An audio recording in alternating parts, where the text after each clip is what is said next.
Hi everyone, my name's James Dean. I'm the CEO and founder of HRC Online, and we've recently been getting quite a few questions with the new core unit syllabus is changing, asking, what else has changed, how things have done, what's going on, and I thought I'd do a video just sort of explaining a little bit about what happens in the background from a center level, so that you can understand the process, what the focuses are, what the feedback has been from CIPD to centres, and what they're expecting us to do moving forward.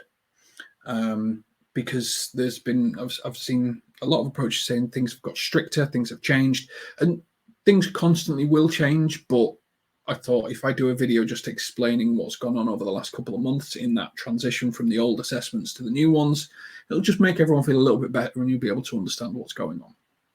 So the assessments for most people now will be updated. People will be doing the new core assessments across all the qualification levels.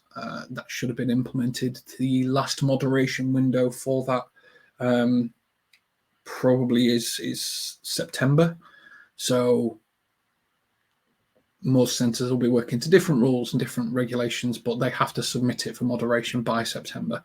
And I'll explain what moderation is as well, just in a little while. The other feedback we've been getting is marking more strict, and I can honestly say it's not.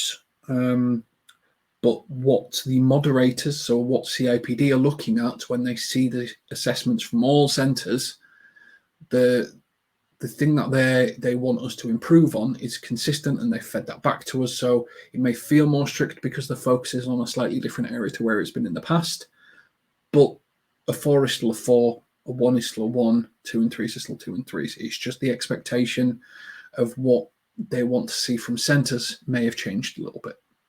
And different centres get different feedback. So again, this can change centre to centre or anything like that. So why is the focus slightly different? Well, you've got to imagine it's a game of whack-a-mole. That's how I try to explain it to people. So what you might say is you've been focusing too much on referencing and not enough on the command verb. You've not been putting enough focus on the CIPD research that's been recent. Some of your references are out of date. So CIPD, you're always trying to just ensure that you've got the most up-to-date qualification you possibly can, taking the most up-to-date information you possibly can, and ensuring that all the right things are in place for learners to be successful. But the focus and the feedback you get is a constant loop. So we get moderation feedback around about 4 times a year, telling us what they want us to focus on and improve, and what they want us to change, what they like, what they don't like. So you're constantly playing this game of whack-a-mole as a centre, and it'll be happening across all centres, saying we need to focus on this, we need to improve this, we need to do this. But when a unit changes, that gives us an opportunity to get bigger, more collective feedback and focus in slightly different ways, which is probably what's happening here and why people are feeling a little bit more panicked about some of the changes. So let me explain how moderation works. What you've probably got is there's a whole range of training providers across the world that are teaching these CIPD qualifications, and they're saying this is a pass, this is a pass, this is a pass, and my 3 might be different to someone else's 3, might be different to someone else's 4, or something like that. And what CIPD do is we submit every quarter, these are the learners that have passed and these are the grades, and they go, great, we would like to see the assessments for these learners. And we submit all these centres submit work of these learners so that they can be second marked. And there's an entire team of moderators who second mark, and they look at all the different centres, all the different marking, how everyone's doing it, to try and help us all be consistent. What are other people doing that you're not? How can you improve? What can you do to make it better? So this massive team of moderators sample this huge selection across all the different centres to ensure that everyone is working to the same standard and achieving the same qualification. This is imperative if we want to stay within assessments and not move to examinations. So there's this massive collection of second marking that goes on, and then they feed back to centres about what they've done well, what they've done badly, what they need to improve. So each centre gets that, but also they put together what's called a moderator's report. This is good, this is bad. And What we as centres know is moderators go, this is bad. We need to ensure that we teach you what they think is bad so that you can pass your qualification. So if we suddenly start giving you specific feedback focusing on an area, we may have got specific feedback to do that. So we get that moderators report. We also get a markers webinar. We get centre specific feedback. And as mentioned earlier, I recently had a meeting with the chief marker just to sort of talk about our centre and the collectives and what we need to do generally to improve. So there's this constant flow of feedback and information coming from CIPD, from all the work across all centres submitted and put into a big pot to ensure that there is consistency, quality, and the level of work is that of the level of the qualification. And it's a really good feedback system. It just can sometimes feel a little bit odd when they start going, well, we want to see more referencing, or we want to see more citations, or you're not addressing the verb correctly. You're implying you're addressing the verb, you're not explicitly addressing the verb. And these are the types of feedback that we get to ensure that we pass it on to you to make sure that you're as successful as possible. So what are the issues at the moment? Well, there are three main ones that I've been seeing and that I've heard that have been discussed on the webinars and that have come in the moderation report, which is increased use of AI. There is almost a panel a week where they're assessing whether or not someone loses their entire qualification and membership because people have been using AI to write scripts. Plagiarism is a big one. And there's a lot of plagiarism that's been caught out. And some of the questions now are a bit shallow. That's what the third image represents. So they're not going in enough depth, which is where you may be getting feedback of more citations, more referencing, more external validation. Now, the benefit of these three, or the drawback of these three, is AI is not very good at citations, referencing, and connecting information. So again, asking for more referencing, asking for more citations, asking people to ensure that their work is connected to this research and content is actually better for the validity of the qualification. Plagiarism is a big one, and rightly CIPD have a very hard line on it, because if you're going to be the ethics of an organization and you're prepared to do a qualification without doing it yourself, i.e.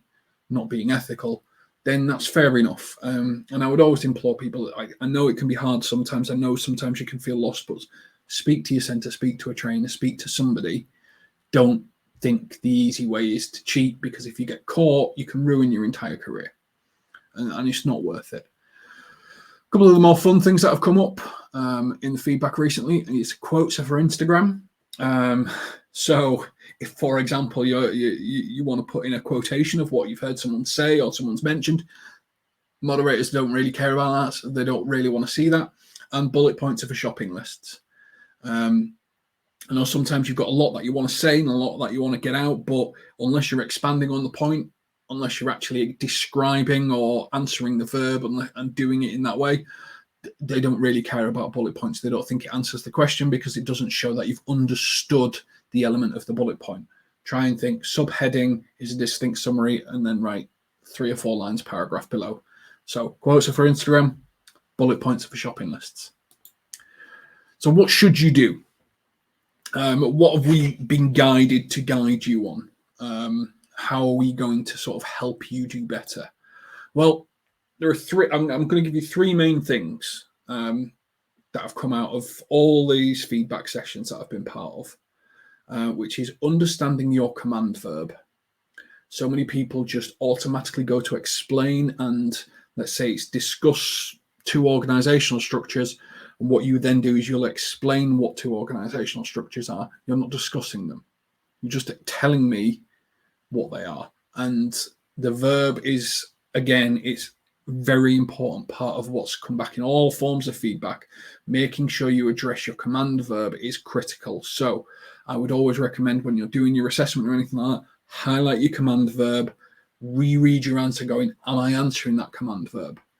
So it's a big one. Aim for a minimum of 2 external references or citations, not quotes. Quotes for Instagram, remember. So aim for 2 external references. So if it's asking you to assess, explain, critically evaluate, again, that's a minimum of 2 external references, this research against this research, these things against these things, unless it's a personal reflection. Tell us a time where, how would you improve if it's personal, obviously it doesn't need a reference. If it's external, i.e. if it's asking you to assess, explain, describe, then this should have references. And the other big one that all centres are getting feedback on at the moment is working to the word count. There has been a few instances of people breaking the word count. There's been quite a few instances of people being way under the word count. The way that it got explained to us in the markers meeting was, if someone is 10% over the word count, that is an instantaneous fail. If someone is 10% under, probably isn't an instantaneous fail, but they will be shocked if they passed, because there isn't sufficient depth to answer the questions, especially if you're using 2 external references. And when I say external references, by the way, I don't mean just go write what you want to write and then throw 2 references. They have to be connected in your writing. So you have to go, upon exploring the organizational structure, I was using this Harvard Business Review article, which explains this. It has to show that you've actually read the reference that you're using, and that it's connected and that it holds value. Just throwing in a reference because you think it's right isn't going to work in this instance. So again, working to the word count, connecting your references, personal and critical reflections for higher scores as well. When you can get in your own experience, your own need of self, there's a little bit more of that within this syllabus. It is asking you for some of your own critical reflections in the new assessment. So ensure that if you're using externals, this, then bring it back to your organization, critical evaluation of that can always help as well. I'm going to put this on screen. I'm just going to take myself off screen for a minute. By all means, screenshot this if you want. This is just the list of command verbs that we've put together to sort of help you answer the questions correctly. So I'm just going to remove myself for a second. Feel free to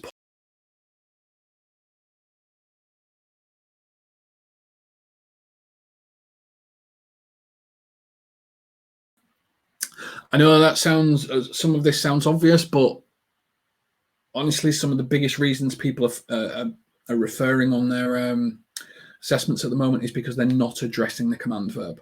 So we will also make this available in our, so that you can download it if you wish. I'll put a link in the description below this video so that you can go to our link tree and you can download the command verbs. Use this as a reference guide if you wish. If your centre doesn't have one, if they do have one, use theirs. But this is just definitions of command verbs. And what I'll say is, if you still feel lost, there is some people that still feel lost. We are going to be doing, we are going to be making a limited number of coaching spaces available per month. So we're going to make around about 10 to 15 coaching hours available with myself and some of the team, so that you can get some one-on-one coaching if you've done an assessment wrong, if you've got some feedback, if you're feeling a bit lost, if you're really struggling and you want to get your head around stuff.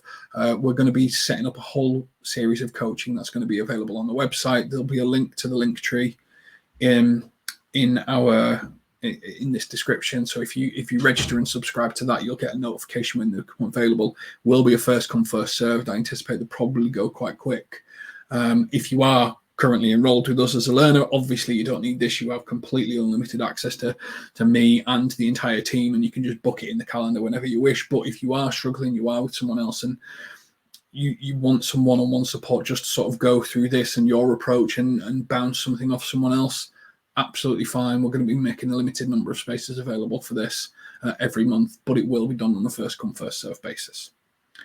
Hopefully this has been helpful. Hopefully you understand a little bit about what's gone on with sort of the CIPD, the moderation, how it all works, and knowledge is power. I always think in a lot of these instances, if you know what's gone on, you know what that people are now looking for, you can feel a lot more prepared and a lot more ready to attack the qualification. You can do this. You more than have the ability to be successful in this qualification. You've just got to believe in yourself, and you've just got to put in the work. But everyone's here to help you. Everyone, you won't find, you can always contact me on LinkedIn or any of the other socials. You should ask me a straight question. If I can answer it quickly, I will. We want you to succeed. We want you to qualify. We want you to get your promotion. We want you to make people's working lives better. I've been James Dean. This is HRC Online. Thank you very much for watching this. Hopefully it's been helpful. If not, we will catch you on another one of our webinars soon. Take care.